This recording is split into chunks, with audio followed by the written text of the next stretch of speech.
Dear friends, this is Lana with Lana's Music Studio, and we keep talking about the shortcuts in music.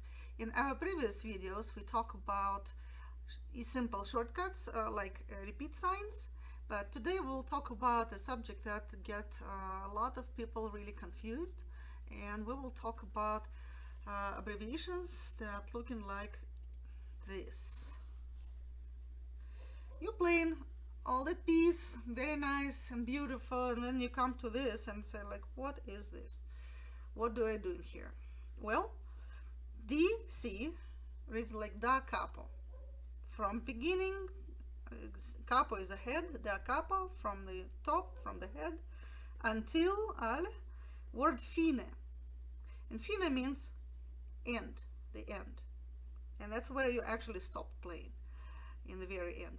Or it can go D, C, da capo, from head, from the top, until coda. And then coda is that the little sign right here that actually indicates the tail part.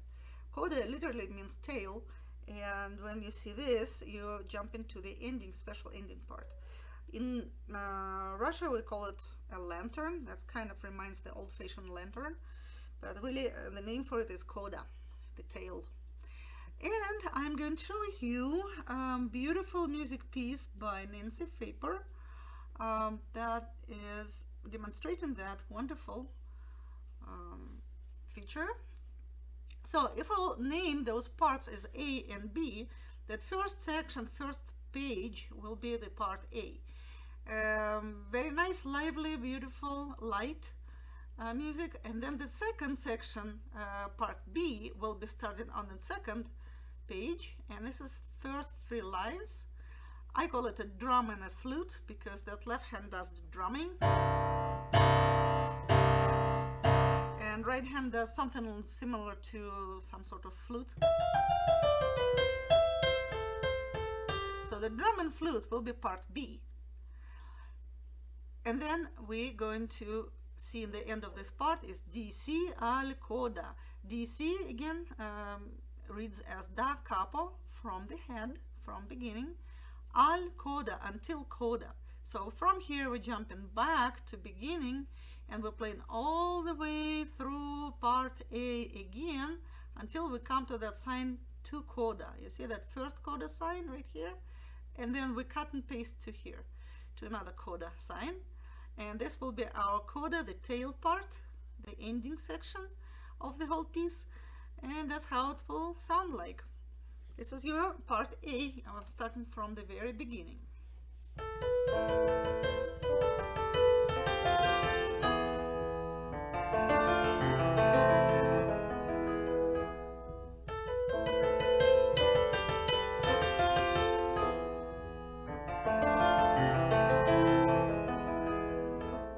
Then we go into part B with the drum and flute.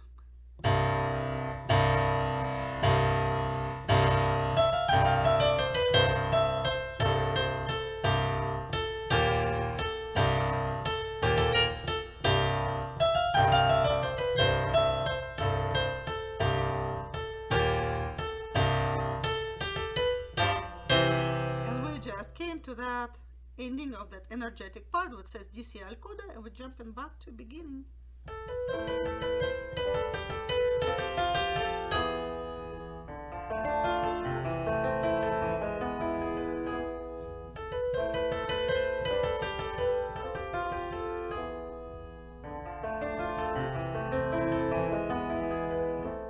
And then we come to the end of this first page, and it says to coda. You see that coda sign, that lantern. You find another lantern or coda sign, and you go into the tail part of this whole piece. Sounds like this.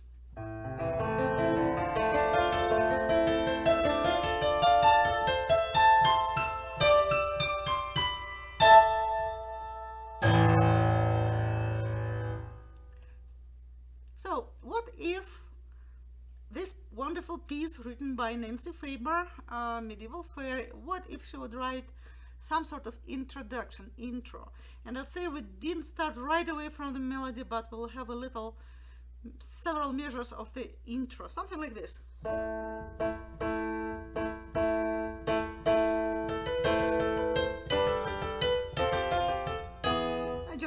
little pum, pum, pum, pum, pum, pum, pum.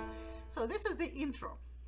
In this case, if we want to play that intro that doesn't exist in this piece, but I just made it up a little bit, and then we start the main melody, part A, then we went to part B, and play it all the way until D, C, al coda. Then we don't want to repeat this intro again that I made up. We want to jump right to the beginning of the melody. So what we can do, we will use the segno. Segno will be a sign looking like this in the beginning, somewhere where you want to start again to repeat the song, not in the very beginning, but probably from the beginning of the main theme. So when you come to see that D, C al coda, da capo al coda will be changed to D, S al coda. So S means go to from segno all the way to coda. Segno means sign in Italian. And let's look how it would be. Let's say you played it first, part A, then go to D segno al coda, which DC will change to DS al coda, and then you come here and you will look for that segno sign right here, somewhere in the beginning. Basically, that's the difference between da capo al coda and da segno al coda.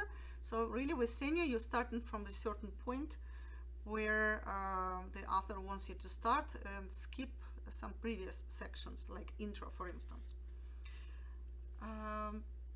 That's basically it. And if you would like to have some consultation, or if you just have questions, or you want to put some comments on this video, I will be very happy to answer. I hope it was helpful for you, and if you're interested in more movies like this, videos, please sign up for my channel and watch my other videos. Thank you for listening.